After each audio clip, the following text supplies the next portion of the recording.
Well, thank you very much. It's a great pleasure to be here, and I'd like to thank the organizers for inviting me and giving me the opportunity to talk with you this morning. Biological control is the topic for this particular talk. Biological control in the context of pest management, and I'm going to give you something of an overview of the role that biological control can play in organic tree fruit. And I think I want to just start with some results here that came from a very recent review of organic production systems across the world.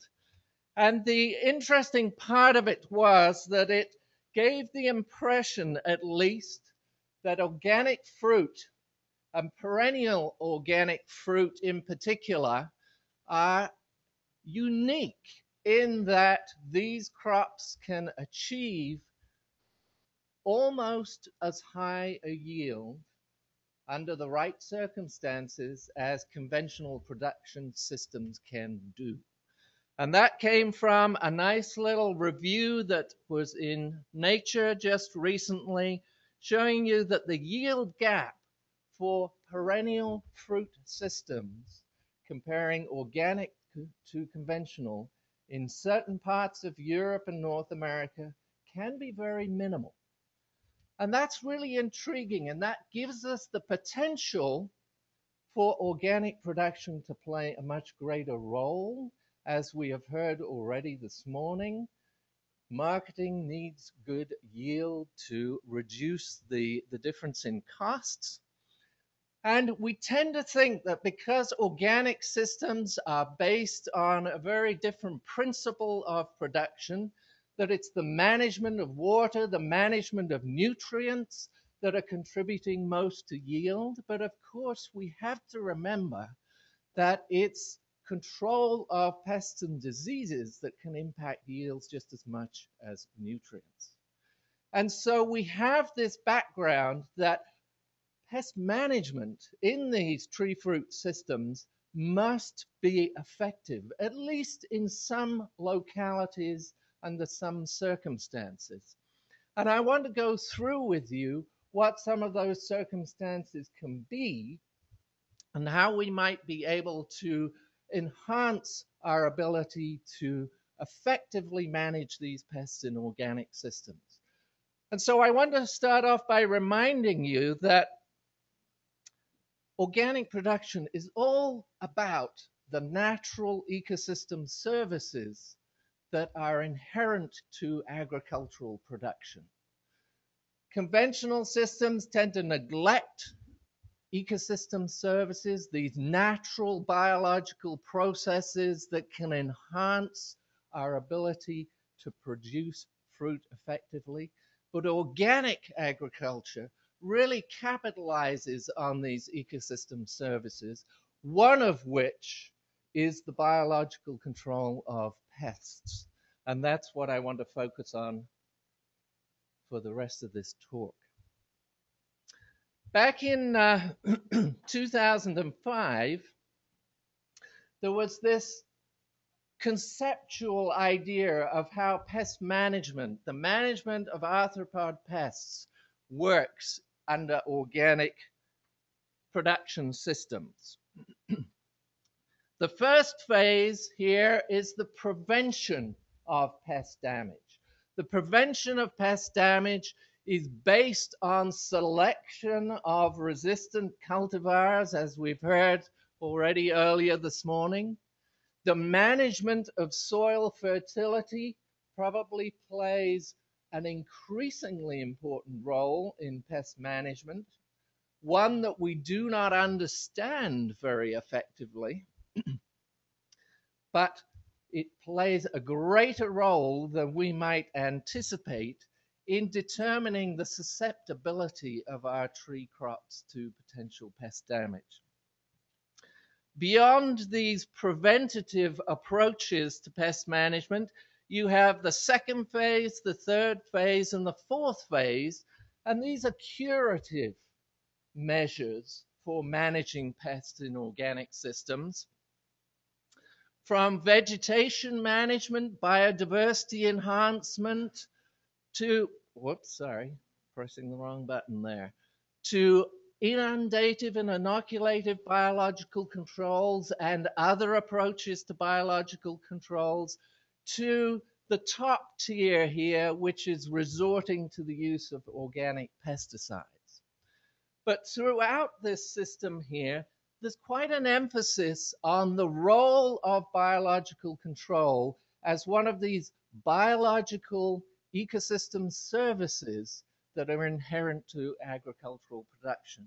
And that's what I want to focus on more with you today. What is biological control? For those of you who are less familiar with it, it's the suppression of pest damage through the action of living natural enemies.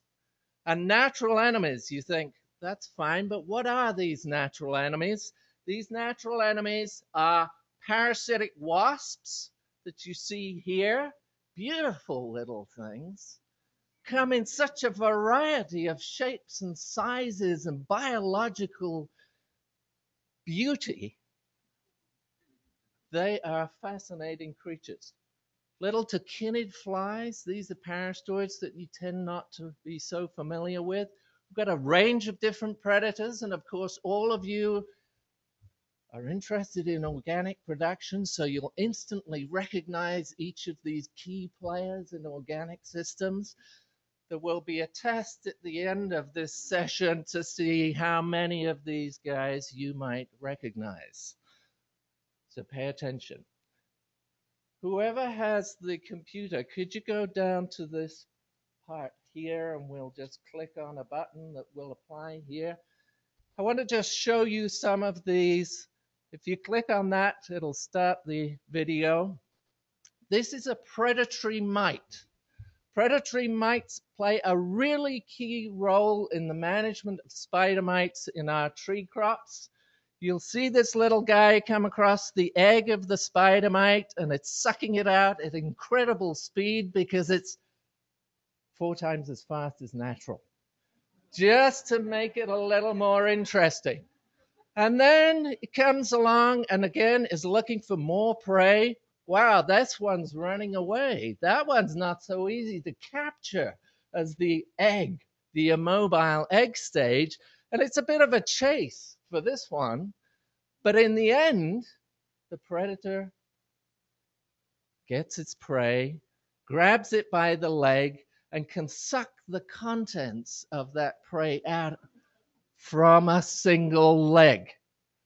Amazing how effective and really, really impressive these natural predators can be in the system.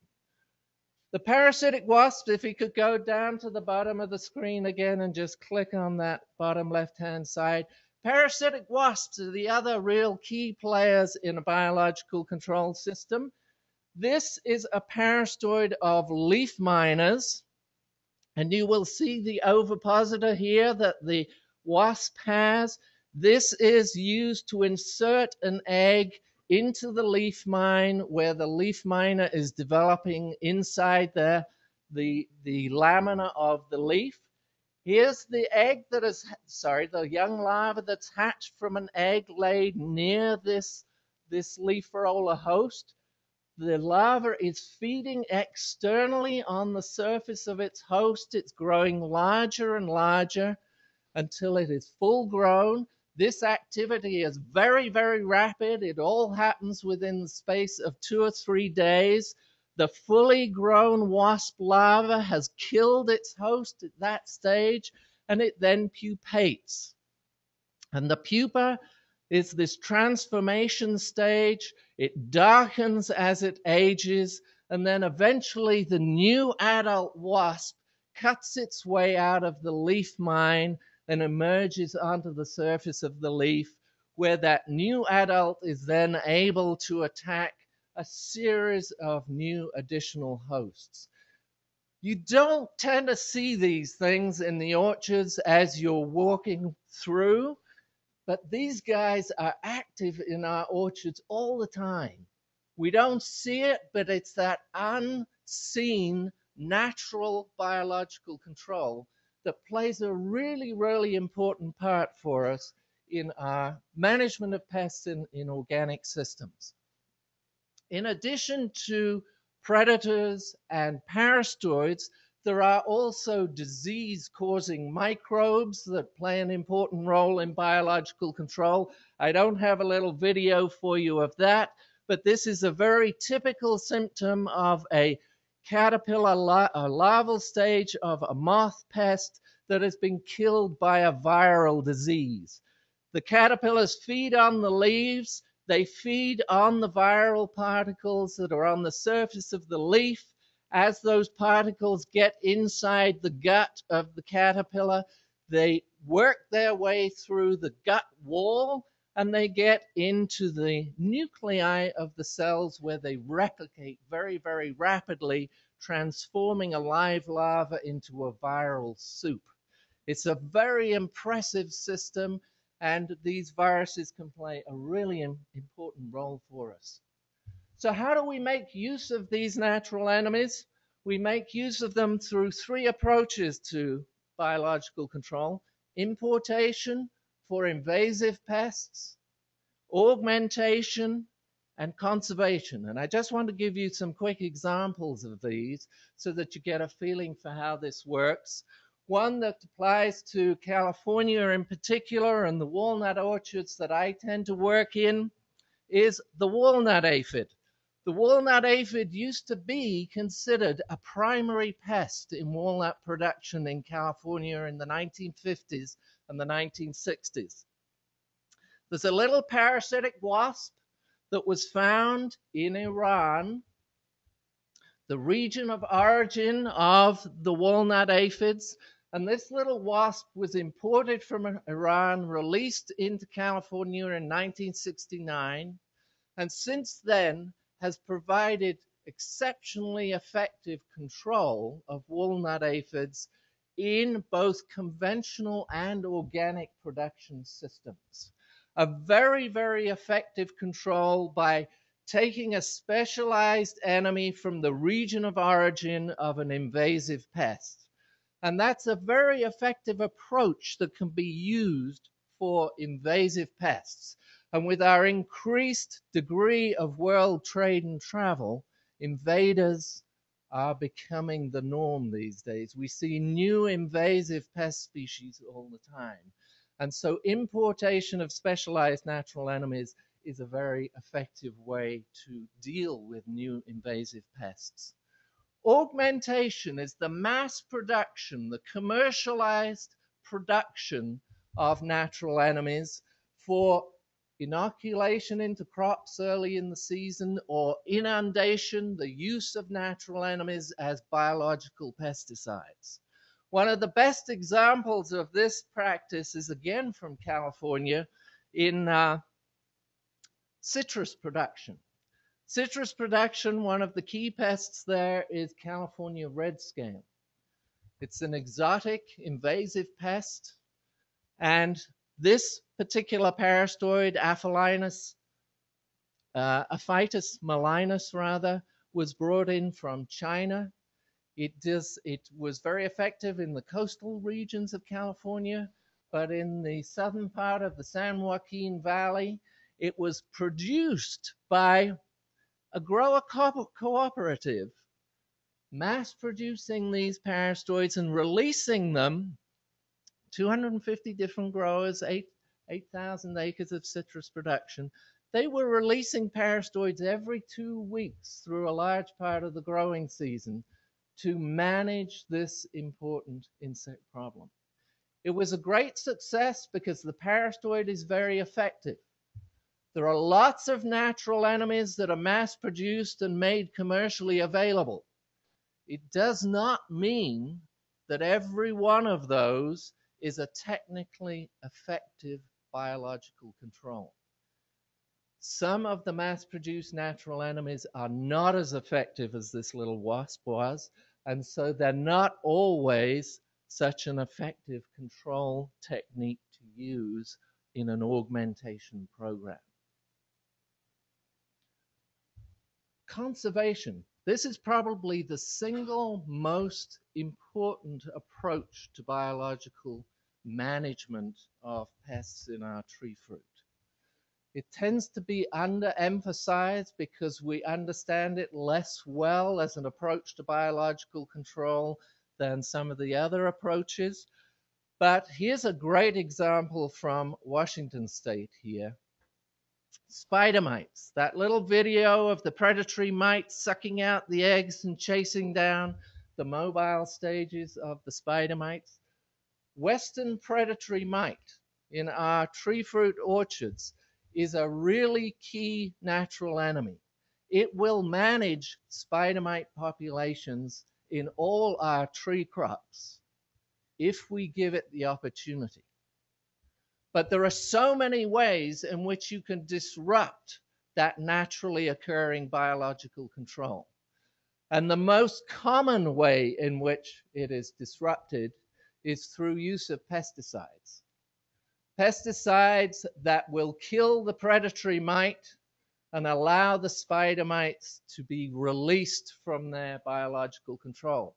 And as long ago as the 1960s, Dan Hoyt here in Washington State very clearly saw the value of Western predatory mite in apple orchards. And he was able to inform growers that if you blast your conventional orchards with pesticides, you're going to lose this really valuable control of spider mites in your orchards. You hold off, be more selective in your use of pesticides, and you can conserve the biological control of these spider mites. A very, very effective demonstration that had a tremendous impact on growers in the region. So what are the challenges that we face now in organic tree fruit in the Western region? There are a couple of characteristics of pest management in Western tree fruit. Most of our fruit crops have one key pest, and that pest tends to be a direct pest in that it feeds directly on the harvestable fruit from our orchards. So we have things like codling moth, oriental fruit moth in stone fruit, navel orange worm. We now have spotted wing Drosophila in cherries. We have all sorts of direct pests. These direct pests are the most challenging ones to manage in an organic system. But along with those direct pests, we have a whole series of potential secondary pests. From aphids to spider mites to leaf miners to leaf hoppers and leaf rollers. What you do in managing the direct pests determines whether any one of these secondary players will be a problem in the orchards. Most of these secondary pests have natural enemies that can play an important role in their management. If we allow those natural enemies to play that role, if we conserve that natural biological control, then we only have to be able to deal with the direct pests, and we don't have these subsequent problems with secondary pests to deal with.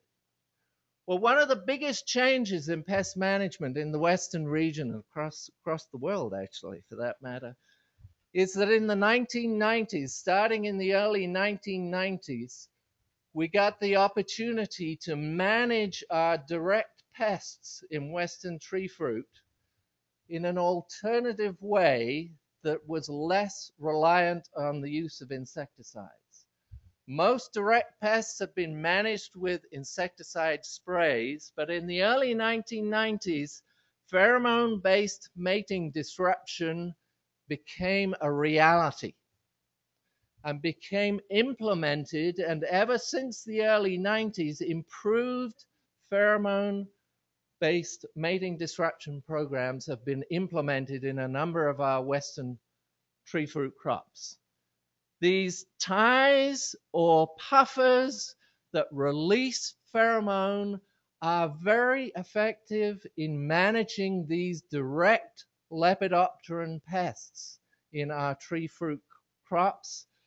The consequence of that has been less pesticide use in those crops, and consequently, the conservation of the natural enemies of secondary pests.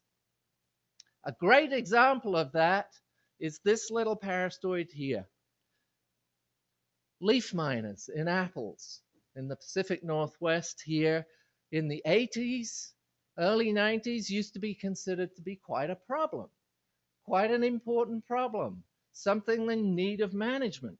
Because at that time, the pesticides were taking out this little wasp that is very effective in managing these leaf miners. You introduce mating disruption, you reduce the input of pesticides, and all of a sudden, this problem disappears because you've conserved the natural enemies, you don't get the secondary pest problems. So the advantages of relying more heavily on natural enemies is that it's a natural pest control service provided to growers at no cost as a natural ecosystem service. It reduces the need for other interventions, and it enhances the sustainability of our organic production systems. It is also entirely complementary with prevention of pests. The management of the soil environment, the soil fertility, to enhance the natural resistance in our trees to pests, plus the biological control through natural enemies, are a great synergistic team. And my colleague at Berkeley, Miguel Altieri, has written many books on the subject of the real importance of integrating these two approaches in the management of pests in organic and low input systems. And I think I have just, oh yeah, what if you do need to use organic pesticides? If you need to use organic pesticides, you assume that because they're not synthetic, they're going to be compatible with natural enemies. Not true in all cases. Not true. And we heard about spinosad this morning, earlier on, as a nice organic treatment. It's not compatible with natural enemies. It is just as effective at killing natural enemies as many of the synthetic products. It's something we need to know a lot more about, but I just want to leave this with you, because I've run out of time, that there are a lot of things that we still need to know about the value of biological controls in organic production and how to integrate them best with these other approaches that we might use. Thank you.